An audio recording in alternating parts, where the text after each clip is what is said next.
cerita apapun karena aku lagi sibuk banget. Pulang dari Toronto tuh kerjaan aku di sini numpuk, jadi aku langsung ngantor, meeting dan semuanya bener-bener numpuk banget ya.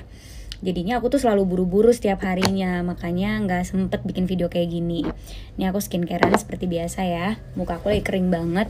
Dan harian nih aku mau makeup, lebih niat dari sebelumnya karena hari ini aku udah banyak banget acaranya. Ada 3 meeting berturut-turut dan ada 1 acara. Jadi aku bakalan pulang malam banget nih hari ini. Makanya aku pengen niat makeupnya biar awet sampai malam nanti makeup. Nah terus aku mau cerita ya. Jadi waktu kemarin perjalanan ke Toronto tuh luar biasa banget. Kan kalian lihat postingan-postingan aku akhirnya udah bisa ke festival internasional dan film aku ditonton sama orang-orang berbagai negara. Nah terus itu kan capek banget ya, kayak aku tuh terbangnya tuh 26 jam gitulah. Jadi aku terbang dari sini ke Dubai, terus transit, terus Dubai ke Kanada gitu. Dan itu lelah banget karena aku nggak pakai pendamping, jadi aku bawa koper aku sendiri segede-gede gitu ya, lebih gede koper daripada badan aku kayaknya. Lalu si anak Ambi ini bukannya istirahat, malah dia ke Bali diving. Kayak kadang saya tuh kalau ambis suka nggak mikir gitu. Siapa di sini yang kalau ambis nggak mikir? Saya. Jadi pas aku pulang dari Kanada itu aku bener-bener istirahat sehari. Sebenarnya nggak istirahat sih, cuma naruh koper. Abis itu aku langsung ke Bali gitu. Kenapa sih aku ambis banget pengen ke Bali? Karena sekarang itu lagi musim ikan mola-mola. Jadi ikan mola-mola itu ada di Bali katanya hanya bulan Agustus dan September. Jadi kalau aku nggak berangkat sekarang ya aku tunggu sampai tahun depan. Aku tuh pengen banget ngeliat mola-mola kan. Ya udahlah aku ke Bali nih. Oke, kita diving. Pokoknya walaupun lagi capek-capeknya tetap ayo kita diving gitu kan. Lalu apa yang terjadi guys? Yang terjadi adalah aku kedinginan banget. Dan mungkin emang karena kurang tidur, jet lag gitu ya. Jadi sebenarnya badan aku tuh nggak fit buat diving gitu, tapi aku kayak pengen. Jadi tuh aku nggak tahu ternyata Nusa Penida tuh airnya dingin banget dan aku nggak terinfo soal itu. Jadi aku pakai baju diving atau wetsuitnya itu yang memang nggak tahan buat dingin, untuk diving biasa aja gitu. Jadi pas di kedalaman 20 meter itu aku yang kayak gemeteran di dalam air. Bayangin gak sih sengeri apa?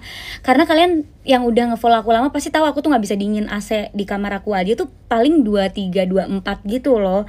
Terus tiba-tiba aku harus diving. Menurut aku yang gak suka dingin ya, itu kayak diving di dalam air es. Bayangin gak sih aku tuh paniknya kayak apa? Aku udah yang kayak jujur kayak nafas tuh jadi udah gak teratur. Kan biasanya aku nafas tuh tenang banget, itu nafasnya jadi lebih cepat gara-gara aku kedinginan, gemeteran gitu. Nah terus aku nanya ke diri aku kayak, gue mau paksain lihat mola-mola tapi gue kedinginan dan bisa jadi gue sakit, atau gue mau ngedengerin badan gue udah gak kuat nih gitu. Terus akhirnya aku mikir beberapa menit, sampai kayak udah 30 menit diving, aku akhirnya bilang ke tim aku dan ke dive masternya bahwa aku sudah tidak kuat. Jadi aku ngasih isyarat gitu. Kalau diving kan kita pakai isyarat, aku udah kayak gini, terus kayak gini. Jadi artinya aku kedinginan, aku mau naik ke atas gitu. Ini aku nyambi pakai sunscreen ya. Terus ya udah. Nah cuma kan kita tuh kalau diving nggak bisa langsung naik ke atas kan. Ada yang namanya safety stop gitu-gitu. Terus juga nggak bisa langsung cepet naik ke atas. Jadi kalau diving tuh naik ke atasnya mesti pelan-pelan. Nah terus si dive master aku kayaknya masih pengen aku berusaha dengan cara dia bawa aku ke sisi yang mungkin lebih nggak dingin, jadi lebih ke atas gitu. Jadi semakin dalam tuh semakin dingin kemarin. Jadi dia bawa aku agak ke atas, terus secara berkala nanya ke aku, masih kedinginan gak? Beneran mau naik gak? Nggak mau nunggu molanya.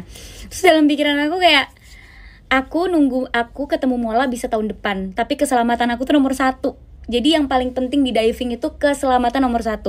Dan aku udah ngedengerin tubuh aku nih, ini badan aku udah kedinginan, aku bisa sakit nih, atau bisa kenapa-kenapa kalau aku paksa. Jadi aku memutuskan untuk tetap naik saja. Nah akhirnya aku naik deh. Nah terus pas naik, si dive masternya bilang, kayaknya wetsuit kamu itu atau baju diving kamu tuh gak bisa nahan dingin, jadi kamu harus beli wetsuit yang emang bisa untuk dingin gitu. Dan sampai di kapal tuh aku bener-bener gak fit, kayak bener-bener kayak lemes, kedinginan. Aku selimutan deh pakai anduk gitu kan. Terus ditawarin sama dia, mau turun lagi gak? Kita mau ke spot Blue Corner, itu kemungkinan bisa ngeliat mola, cuma airnya lebih dingin dari ini. Terus aku bilang, kalau dingin segini aja aku udah gak kuat, apalagi yang lebih dingin, kayaknya gak masuk akal deh kalau aku paksain. Nah akhirnya aku memutuskan hari itu aku cuma 1 kali dive aja. Gak apa-apa deh, aku udah bayar sebenarnya buat 3 kali dive. Tapi daripada memaksakan diri terus aku kenapa-kenapa, bakalan lebih banyak kerjaan yang akan terbengkalai gitu. Dan udah deh, aku jadi cuma 1 kali dive dan aku gak ketemu sama Mola. Jadi pelajarannya adalah, kalau kalian olahraga apapun itu, dengerin badan kalian. Kalau badan kalian udah gak kuat, istirahat. Jangan dipaksain, jangan terlalu ambis gitu ya. Apalagi diving, karena diving itu extreme sport, gak gampang dan bisa beresiko kehilangan nyawa gitu. Jadi kalian bener-bener gak boleh ambis mau ngeliat ikan apa atau apa. Kita bisa ketemu sama ikan-ikan itu next time, tapi badan kita harus bener-bener fit dulu. Terus ya udah deh, me time aku cuma sebentar. Kecewa sih, cuma kayak ya daripada aku kenapa-kenapa ya guys. Ya udah, jadi sekarang udah kembali ke reality lagi, udah kembali ke ibu kota dan siap bekerja lembur lagi.